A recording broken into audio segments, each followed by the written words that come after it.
Gundersen and Preben Eriksson, with Tommy Knudsen the reserve. West Germany's captain was George Hack. Karl Mayer, Egon Muller and Alois Wiesbock complete the four-man team, and the reserve was George Gilgenreiner.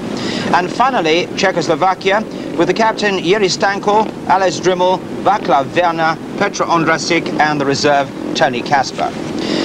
Well, there was a deluge over London last Sunday afternoon which delayed the start of the final, but it eventually did get underway on a damp but drying surface. And after 4 heats, America led with 10 points.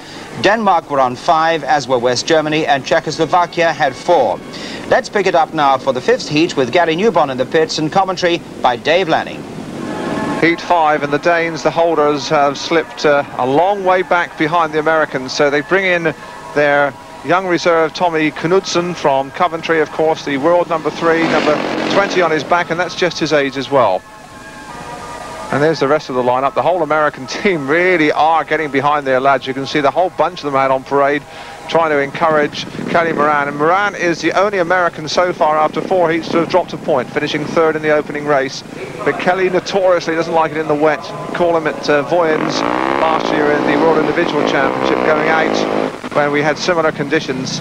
Gutsy little performer though, and he'll be anxious to get in on the act as the Americans consolidate, or try to consolidate, their first ever World Cup final win. Of course, they have the reigning World Individual Champion Pennell and the reigning World Pairs Champions in Pennell and Bobby Schwartz. It would be a remarkable hat-trick for them after so limited experience in the top rank, when he really re-emerged in the World Speedway scene in the last 5 seasons. The full lineup for Heat 5: on the inside, Ales Drimmel from Czechoslovakia, 1 point, first time out. Next to him it's Tommy Knudsen, the reserve from Denmark, and he'll be in the yellow and black helmet colour. Karl Mayer from West Germany, a 3rd, first time out, is in grid 3 in the blue helmet colour. It is a blue helmet, although it's difficult to discern. On the outside, Kelly Moran in red for the United States, who already have established a 5-point lead, and in a World Cup final that's a lot after only 4 races.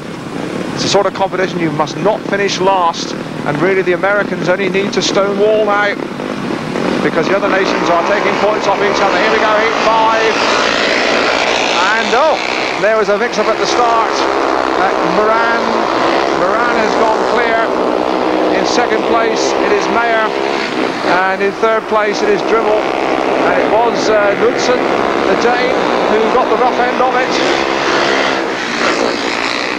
And it really isn't Denmark's day at all, because they're going to drop more points here. There's Knudsen in all kinds of trouble, and you can see the frustration there coming through as Moran stretches away. 2nd Mayer, 3rd is Drimmel. But well, the stars and stripes are really fluttering merrily. And Moran, looking back, has got a mile in hand. They're into the last lap.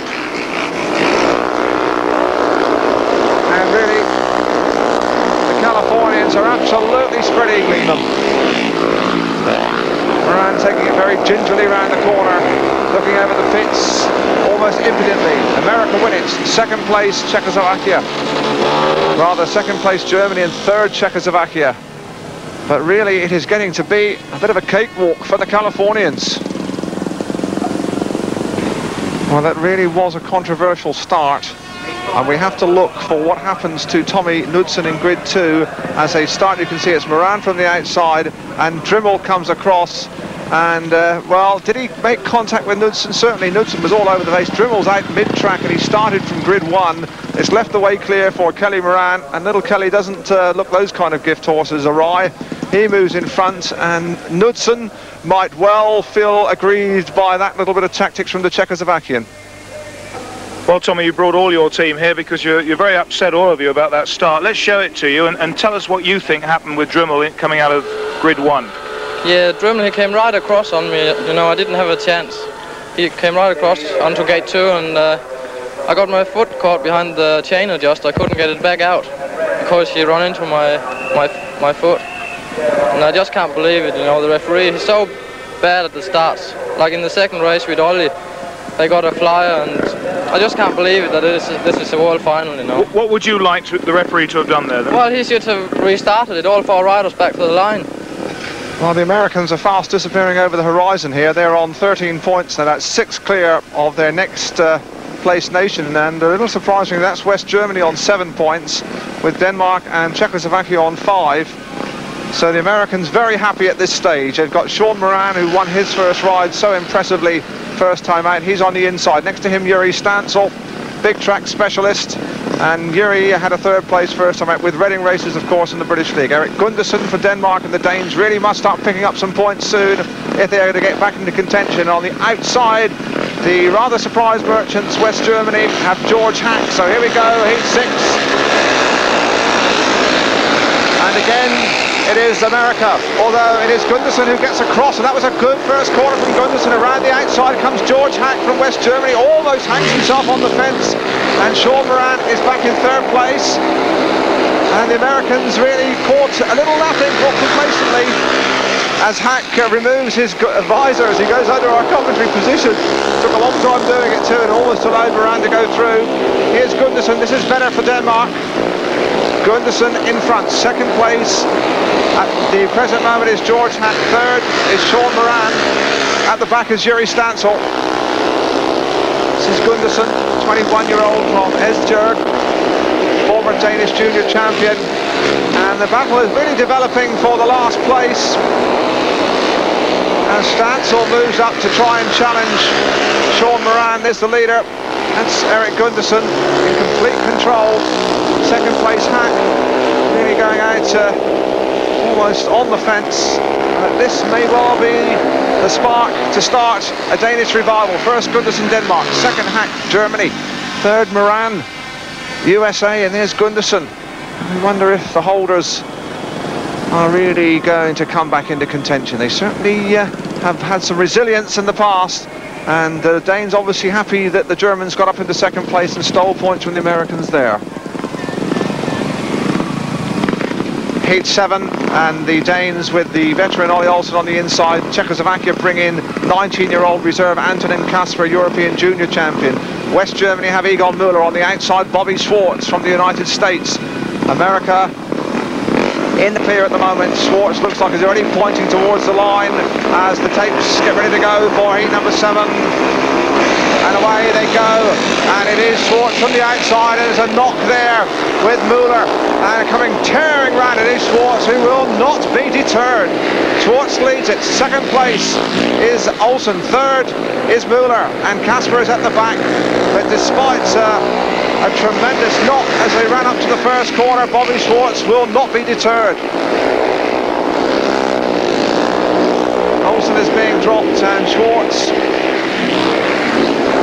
who said that he was going to win this one for his teammate, and Müller's come around the outside, and it looks like Egon Müller is the only rider capable of using the dirt and getting around the outside. He did that in an earlier ride, taking 2nd place, and he's moved up into 2nd place quite comfortably, and the Americans will be pleased about that, although Schwartz can't hang around because Müller is a determined customer and has the motors and the aggression to get by, and Schwartz is aware that he has the West German on his tail and is stretching away. No complacency at all.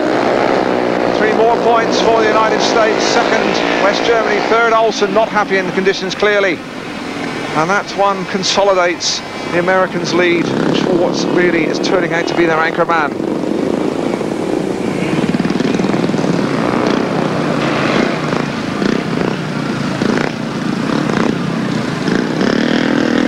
So the Americans at heat 8 well clear on 17 points. They're 8 clear of their nearest rivals. The Americans well clear now. They're on 17 points, 6 clear of the surprise packet West Germans, who bring in their reserve, George Gilgenreiner, a Bavarian on the outside. Now then, we've got Václav Werner for Czechoslovakia, who had a 2nd place first time out on the inside for the Czechs. Next to him, Hans Nielsen, who won his first ride. Bruce Pennell, a race winner first time out. And on the outside, George Gilgenreiner on his first outing, although he's a big track rider, scored 5 points for Germany. Oh, got a flyer there. As they all budge, oh, they were knocking and nudging and elbows were flying, and it's Nielsen who gets away, and where is Pennell? Pennell's been squeezed out. Werner's in 2nd place, and that again was a very ragged start. It looked like Gilgenreiner got a knock, and so did Pennell.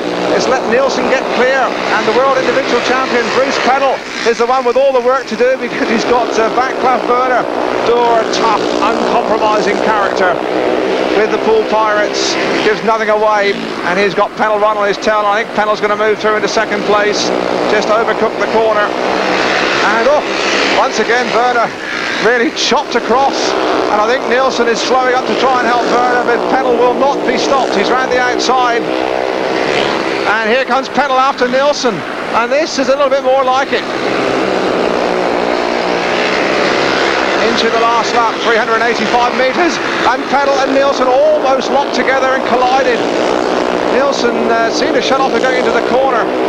Now he's back in command. Here comes Pennell again, and he really is taking tremendous risks. The world individual champion just left his effort too late. A win for Denmark, second United States, third was Werner. He really did get in the way of Pennell there and held him back. And that puts Denmark back with 3 points and breathes new life into their challenge. So after 8 heats, the score was America 19 in the pits, and our commentator is Dave Lanning. And the Californians who came here to win have shown absolutely not a weak point and no let up in resolve. Still, this one might well prove to be interesting. We have got on the inside Hans Nielsen, who has been one of Denmark's most successful practitioners. He has 2 wins to his credit, 6 points. Egon Müller has been the best from the back by no exaggeration. He's come from last to second a couple of times. Alice Drimmel has 2 third places, and Sean Moran has a win and a third to his credit. He's on the outside. So we should have some action and maybe some passing and bypassing and repassing here in heat number 10. Inside then Nielsen, Denmark. Next to him Müller, West Germany. Grid 3, Drimmel, Czechoslovakia. Outside, Sean Moran, United States. And there's some terrible trouble. Down has gone Nielsen, and down too has gone Müller. And that was not a healthy one. There is Müller, and Nielsen is down still. And on his knees, Müller is back on his feet, but none too happy, we can see. And Hans Nielsen is still down. You can see Hans Nielsen, the only Dane in the world final. And the Danish camp, there's anxiety. I can see Ollie Olsen tearing across the centre green. A real tangle at the start, and we've had some ragged starts, and maybe that's the ultimate has happened. There's Ollie Olsen looking over anxiously. Let's have a look at that start again. Now just watch the 2 on the inside. As the tapes go, you can see Nielsen appear to be burning coal. Away they go, and Nielsen snakes across, and Nielsen comes right across to mid-track and picks up Egon Müller. And there was nowhere to go but in trouble for the pair of them. And they both seem to be heading for the grass there. Nielsen goes over the wrong way, very awkwardly indeed. Müller, well, he's in all kinds of trouble. Somehow manages to avoid Hans Nielsen. The bike somersaults and cartwheels. And Nielsen goes down very, very awkwardly, but it must be said it looked as it was his own fault. Well, there is Nielsen getting a lift back to the pits. The referee, John Whitaker, has decided that there was nobody clearly to blame for the incident, and all 4 go back in. And there is Nielsen, and it's going to be interesting to see if he's going to be fit enough to take his place in the restart. So despite that bruising fall, Hans Nielsen comes back into the restart on his number 2 machine. It's a Godden made by Don Godden, of course, down there in Kent. He is their number 1 works rider, so he'll be equally at home on either machine. But it must be said that he's a tough boy to pick himself up from that one. So too is Egon Müller. It's going to be interesting to see how they peel themselves off up to the first corner this time in the restart. Nielsen then on the inside, yellow and black. Next to him Egon Müller in the blue helmet colour. In grid 3, Alice Drimmel in the white helmet colour. On the outside, Sean Moran in red. So America, we remind you, still a long way clear. They're on 22 points. Denmark are on 13. Here we go for the restart of heat 10. And again, Nielsen has moved across the mid-track and he's made a flying start. Moran's in second place, trying the outside run, and Moran just hasn't got enough steam. Almost picked up the fence himself, lets Dryml through, but it is Nielsen in front, second still Dryml. Sean Moran, despite that gut-busting effort to run the first two corners, back in third place. And really, you have to admire Hans Nielsen. He really is an uncompromising character, and many people fancy he could be a menace in the World Individual Final. There's a battle for second place. It is Dryml in second place, and Moran under some pressure from Egon Müller. And remarkably, out of the melee, it is Müller who seems to have taken the biggest knock. Certainly not as impressive as at his early rides. There's the leader, but the real battle is for the last point, with Sean Moran under pressure from Müller, and Moran almost tangled together. You can see it for yourself.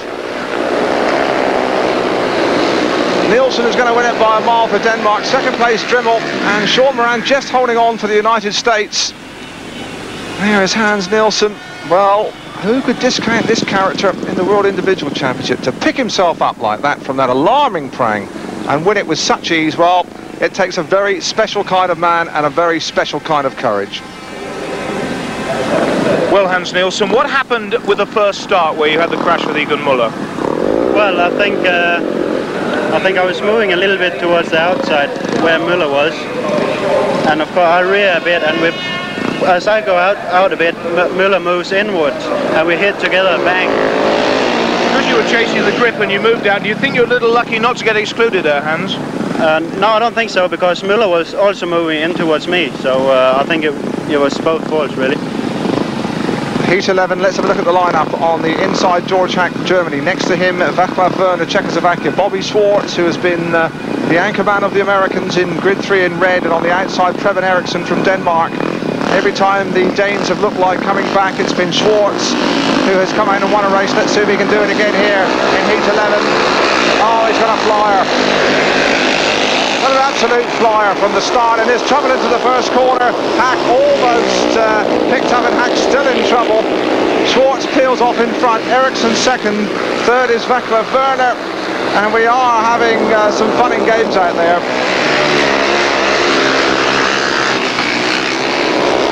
Still the battle going on for the last place point, and again, oh, Hack has gone down. He had to happen, it had to happen. He was out there hanging himself up on the fence. He almost did it first time round. Somehow or other he's got up. They really are made of whiplash, these boys. Look at him. Oh. Well, they say they are big track riders, these West Germans, but they're certainly running out of room here at White City. Here is Schwartz. This is the second lap. In second place it's Eriksson, and watch for Hack. He's trying to get around the outside of Václav Werner.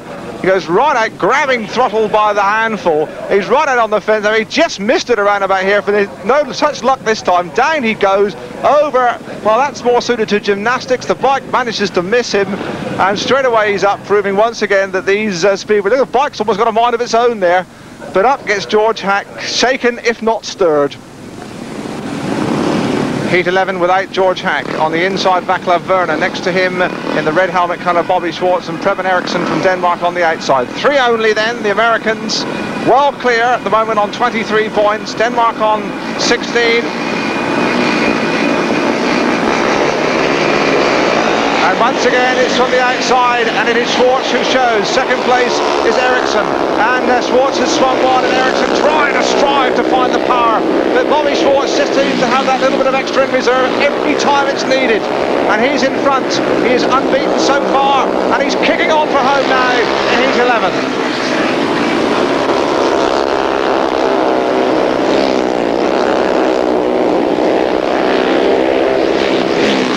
Well, Bobby's lost his helmet colour, but well, when you're sniffing fresh air, the only colours on his mind is a checkered flag at the end of this race. Such an important meeting for Boogaloo. So broken up about the death of his great chum, Kenny Pyatt, came into the team as a replacement for Dennis Sigalos. What a replacement he's turning out to be, leading heat number 11. Second place Ericsson, third is Werner. But unless something untoward happens, there's going to be no change in that order. And Schwartz again has consolidated America just when it looked like a Danish revival might start. He wins it. Second place Denmark, third Czechoslovakia. And Boogaloo, undeterred by restarts, by incidents, by drama, picks up his third consecutive race win. This is Eric Gundersen, of course, teammate of Bruce Pennell at the British League champions Cradley Heath. And the Danes, well, they've perked up once or twice, but each time the Americans seem to have just jumped on them and not allowed them any real threat at all. Heat 12, Pennell will be on the outside, the most fruitful starting grid so far. On the inside, Gundersen, Denmark. Next to him, Karl Mayer, West Germany. Grid 3 has Ondrasik of Czechoslovakia. And on the outside, Bruce Pennell, with the Americans on 26 points. Let's watch the start, because some of these starts have been controversial, to say the least. That's a better one. Although once again, Gundersen's moved out and Pennell has just got to the corner in front of him. Pennell leads it. Gundersen is second.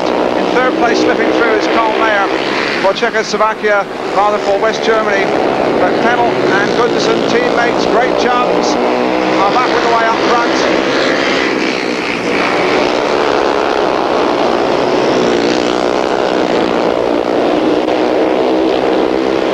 Pennell, Bruce Lee Pennell, world individual champion. Again, it looks like America. The Americans, of course, have never won this title. They were second, rather this is their second final, and they were second last year in 1980. England have a pretty good record in this, really. They last won it in 1980, won it 4 times on the trot back in the 70s. The country, incidentally, with the best record in World Team Cup finals are the Swedes. They've won it 6 times in 18 outings, but that was all in the early days. Going over the line now, Pennell for America. Second was Gundersen, Denmark. Third in blue was Karl Mayer, and that means by our calculations the Americans need only 4 points from the remaining 4 heats to ensure their first ever win in a World Team Cup final. Heat 13, it could be the lucky one for the Americans, because they could win the World Team Cup here. On the inside, Preben Eriksson, Denmark, and he must win this race to keep Denmark in with an academic chance of retaining the trophy. Next to him, the West German reserve, George Gilgenreiner. Grid 3, Sean Moran, who could bring home the World Cup for the Statesiders, and on the outside, the Czechs bring in their reserve. That's Tony Kasper in the white helmet colour. Heat 13, and the World Cup could be won in the next 70 seconds. Here we go, and it's Gilgenreiner, the German. That's a surprise. He shows in front. In second place, Eriksson, although here comes Moran, keeping it all screwed on around the outside, trying to follow him through Kasper, not finding the gap. So it's Moran in front, and the Americans are beginning to celebrate. There's Sean Moran, second place Eriksson. That's not good enough for the Danes. In third place, it's Gilgenreiner. Everything going on for the on point at the back there, with Kasper again almost brushing the fence. But Moran is in front, and the Americans are on their way to glory. They came here to win for their fallen colleague, Denny Hyatt. They swore they would win the trophy for him. They're going to dedicate the World Cup to his memory. They've never really looked in any doubt, apart from a little stutter right at the start of the show. But Sean Moran going away comfortable as you please. He's coming around into the last lap. The Americans at the pits getting ready to celebrate. Just 385 metres to glory for America. Sean Moran in no trouble at all, and the showmanship begins, the wheelies begin. The Americans are on their way to a remarkable hat-trick. And what characters, what colour they brought into World Speedway. They thoroughly deserve this success. Over the line they go, and now the celebrations will begin really from John O'Groats all the way down to Sacramento. Wherever there's American Speedway fans, they'll be celebrating this moment. So America justifying their favouritism with early victory. Indeed, the score at the end of the final, America the winners of the World Team Cup for the first time with 37 points. Denmark well down in second place with 24. Third were West Germany with 18, and Czechoslovakia gained 17. And after that American success, Gary Newborn talked to Bruce Pennell and the joint top scorer, Bobby Schwartz. Well, Captain, Bruce Pennell, first reaction to the first ever World Cup Team Cup for America. Well, I can't believe it, you know. We still have a couple heats left, but I can't even believe my team today, how great they went. You know, we just knew that we were going to win it. You know, we felt it. We did it for a great guy that we lost, Denny Pyatt, and I'm sure he knows about it right now. It's just, the boys did a great job. I'm so pleased. Bobby Schwartz, Denny, you've ridden tremendously well yourself in this meeting. Obviously, you've been the star of the show, really. What about your friend Denny Pyatt, then, who used to live with you? Well, my friend is our friend, and we love him very dearly, and this was dedicated to him. I've been training, doing everything I could possibly do to get my right frame of mind to win this meeting today, and Gary, it's just gone beautifully. I'm really proud of all the people involved with helping us, not just the riders, but the mechanics and managers. Just everybody involved. It's been beautiful.